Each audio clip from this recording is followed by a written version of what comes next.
Welcome to Jesus Changes Everything, a daily podcast dedicated to providing a fresh look at the ancient and glorious truth that Jesus not only reigns, but is busy about the business of bringing all things under subjection, that celebrates the wonder and the glory that he has been given all authority in heaven and on earth.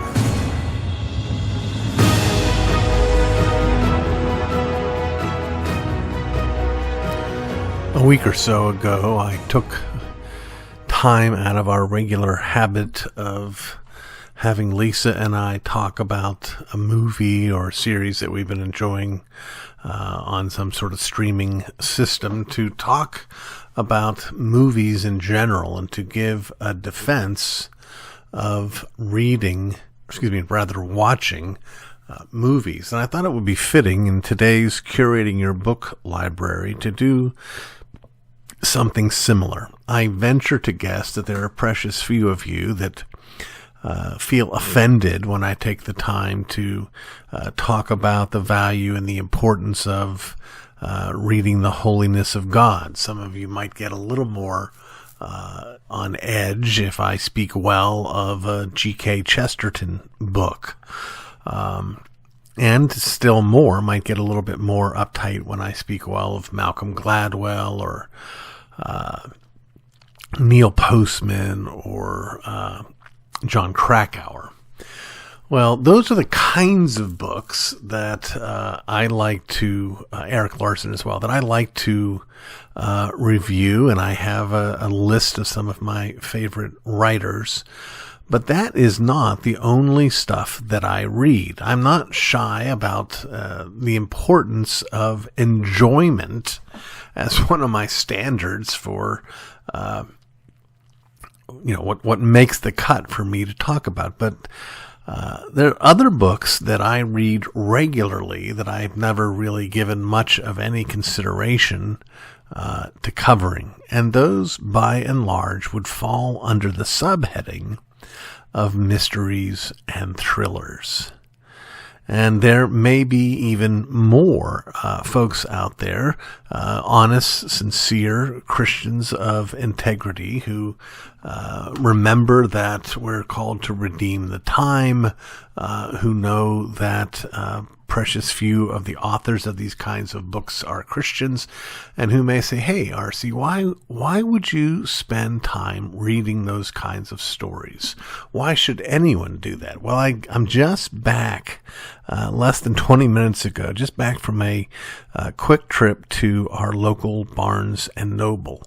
And I'm pleased to say, because of the diligent work of Lisa, my precious wife, in raising our boys, that they are more apt to ask to go to Barnes & Noble than they are to go to the toy store or the movie theater or the Jump House or anything like that. They love going and getting books and bringing them home to read, and so do I.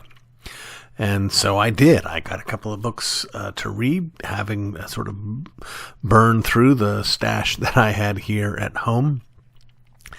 And that sort of led me to think maybe this would be a good thing for us to talk about. Why is it not a waste of time to read this? Now, please keep in mind, I am not talking about trash. I'm not talking about high art either, but I'm not talking about written forms that are little more than pornography. That I'm willing to watch a movie or a TV series does not mean that I'm willing to sit down and watch, what's that thing? Game of Thrones, which is, from what I understand, pretty well straight porn. In the same way, I don't read that kind of stuff, but I do read secular mystery and thriller stories. And there's sort of been a real uptick in the last 10 or 15 years in this genre, particularly from lady writers. You could call it the Gone Girl phenomenon.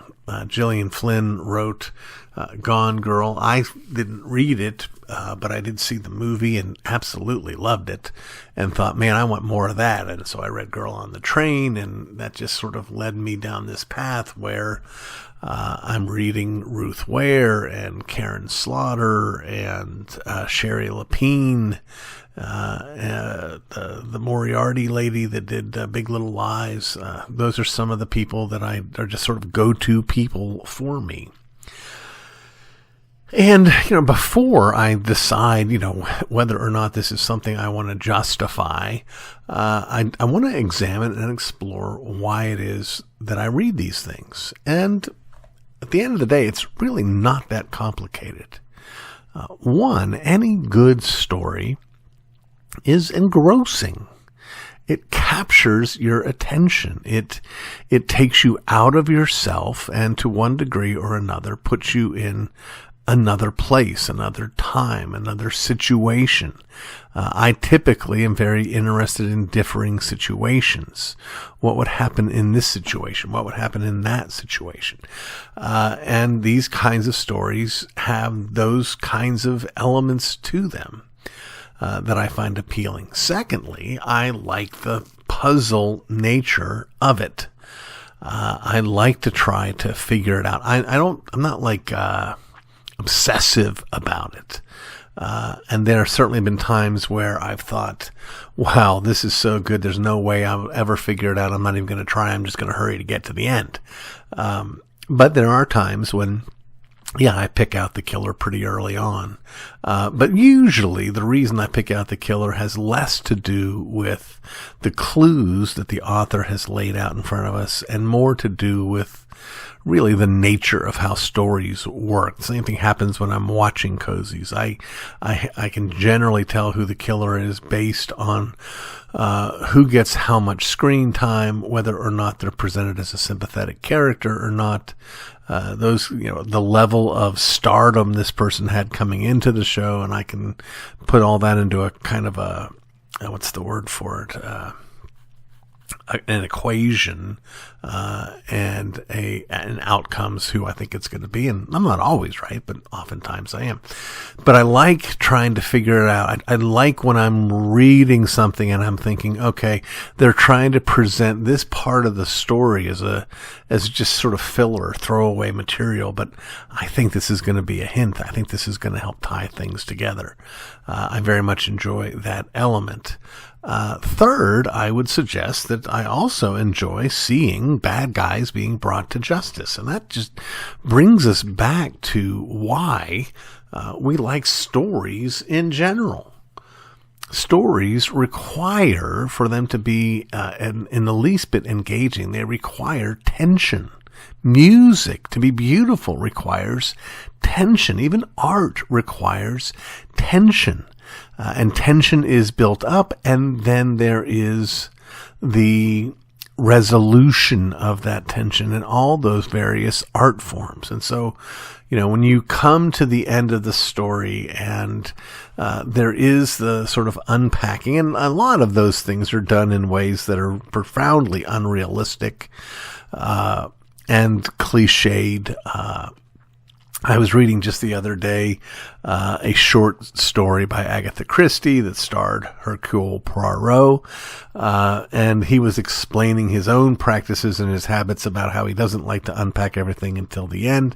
And I thought, I think that's Agatha Christie who doesn't like to unpack everything until the end more than it is the Belgian detective. But that is really a pleasant experience, and to even go back and say, well, what did I miss? What was I right about? What was I wrong about? How should I have known? And what it's, well, in many ways, it's very much like going to a movie. All of those things that I've just described to you, I think, are profoundly human things. And by human, I don't mean things that are on that plane of the morally neutral between somehow the seed of the woman and the seed of the serpent. I don't believe there is any neutral ground anywhere. I believe everything is in the context of that battle. But I also believe there are things that we have in common with our enemies, because our enemies, like us, bear the image of God. That there are things about being human that are common to us all, one of which is the enjoyment of a good story, the enjoyment of a vicarious experience of tension, and a vicarious experience of release. Now, what we mean by vicarious, I mean, when I'm reading these stories, I'm not really worried about whether or not this serial killer is going to come into my home tonight, because it's a work of fiction. But I nevertheless, insofar as I am in the story, I do have that mild second degree, two-dimensional style of fear and dread. I like watching the hero overcome his or her own weaknesses on the way to solving the crime. These are not, when they're well done, and there's a large gap between raw hack writing and high art. And what I want to be reading is not, the mystery equivalent of a romance series. I want to be reading the people who were gifted at this kind of thing, and I'm blessed to do so. So that's my essential defense of reading these kinds of stories. I don't know whether I'm confident enough in the defense that I've given that in the future I will start reviewing some of these style of books. I should say too, and I hope it's obvious to you, that that's not all that I read. I love the way I once heard Ken Myers of Mars Hill Audio describe pop culture in general, and this would apply to the kind of things I'm talking about. He said there's nothing wrong with having a piece of cake, but you can't live on cake. Nothing wrong with enjoying pop culture as it comes in the form of the popular novel, but that can't sustain you. It can be a part of your eating habits, but not the sum of your eating habits. So I will say this, one last thing. If you're not much of a reader, and you have been in any way enjoying the Curating Your Book Library segments, and you're wondering about how to jump in, I really do believe there's a sense in which our minds are like our bodies, and they kind of need to get whipped into shape. I went through a period, actually right after reading Ken Myers' All God's Children in Blue Suede Shoes and Neil Postman's Amusing Ourselves to Death, where I determined I'm just going to turn off the TV, I'm going to cultivate reading, and I'm going to start with Clive Kessler. Formulaic adventure stories that are just a lot of fun. By the way, don't get the old ones. Don't get the ones where there's multiple writers. Get the Dirk Pitt ones. But I started there, and I worked my way up to more classic literature. I remember reading Dracula at that time period, and went from there to biographies, and then got to the place where I was able to relax at the end of the day while I was reading David Wells, who is no slouch of a mind by any stretch, or Paul Johnson, the historian. So jump in. Walk into your local Barnes & Noble, look at the novels, and if you think you might have an interest in science fiction, start there. I can give you some recommendations there as well. Which reminds me, as always, I'd love to hear from you. If there are novels in the mystery thriller genre that you know of, that you like, let me know. If you need some counsel from me, I can let you know too. All sorts of different subgenres that I have a finger in one way or another. So that's my defense. Thanks for listening in, and I look forward to talking to you next week in Curating Your Book Library.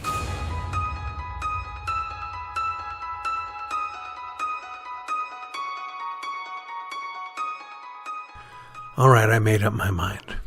I'm going to cover briefly in this segment a a book that I would encourage you to give a really good place to start. One of the things that prompted this thought was I've been reading a collection of Agatha Christie stories, all starring Hercule Poirot. In fact, all the short stories that have Hercule Poirot, and enjoying them. And it made me think, there aren't enough good short story books out there. I've read through all the short stories of Sir Arthur Conan Doyle with respect to Sherlock Holmes and enjoyed those. But there's another one I wanted to commend to you. This is a book called A Twist in the Tale. And it is a collection of 12 short stories in which there is in each one a kind of surprise ending. And it's just a lot of fun. The author's name is Jeffrey Archer. He is a British author as well as a politician, as well as a former prisoner. That is, while he was in office in England, he was charged with some kind of crime. I'm not sure what it was, and had to do time. He's also well known as the author of the Cain and Abel series. That's Kane and Abel. And then there's more recently, I think, a 6-part series. It's one of these epic multi-generational family sagas that I've read most of them. So I mean, he's a gifted writer. He's very successful. But A Twist in the Tale I commend to you because of its bite-sized chunks. The book itself is not thick.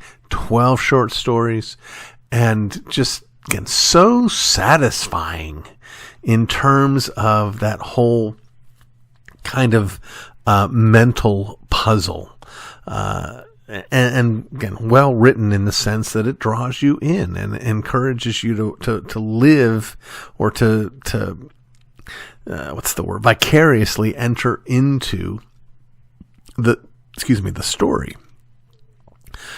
It was written or published, I think, probably something like 30 years ago. That's about how long ago I read it.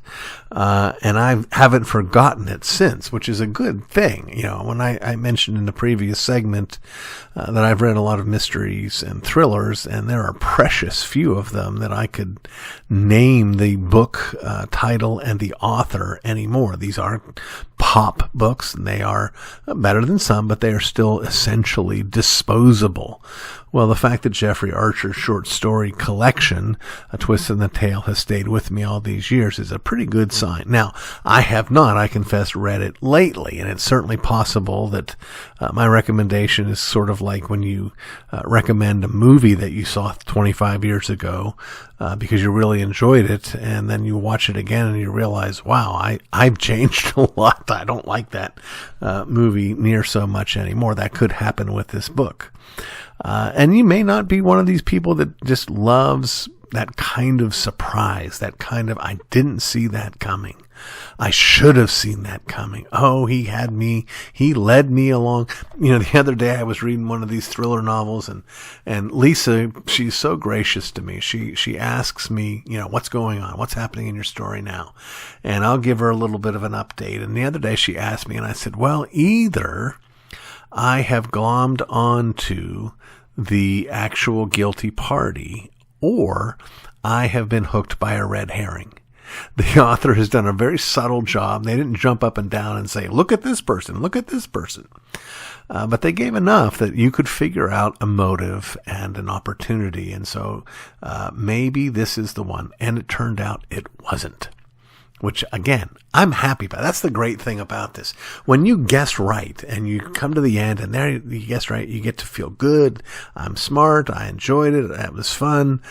He couldn't fool me. If you don't get it, then you also have the joy of saying, wow, he's really good, and I got to read more of this guy because he fooled me. And win or lose, it's still a good thing. So check it out, please. Jeffrey Archer, A Twist in the Tale.